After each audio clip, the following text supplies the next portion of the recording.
淫審條例咧，完全係我覺得係無厘頭兼夾過時嘅，即係嗰班咁啊人唔知點解，譬如有陣時你有份，或者唔知幾時可能我有份咁樣，我哋一啲好私人嘅個人嘅意見就話哇好淫啊，哇呢個好暴力啊！真係淫褻同埋暴力嗰個界定，在你的口袋裏，還是我的口袋裏？我唔係話香港唔需要呢一類嘅條例管制，咁但係真係好多嘢，你係視乎呢個社會而家係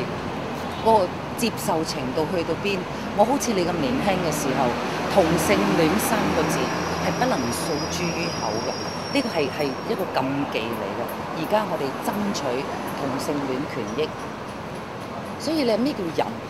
咩叫暴力呢啲呢？就真係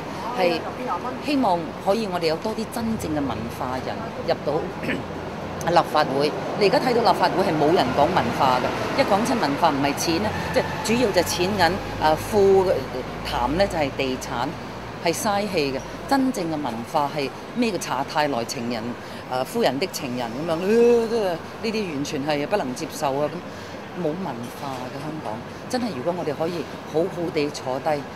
我哋自己再睇下呢個社會而家係進發到係咩程度，我哋自己係可唔可以全部舒泰一啲？因為越係禁忌，就越係好奇。你越係打壓得大咧，好似拍個波咧，你越打得大力咧，佢就越反彈得大力咯。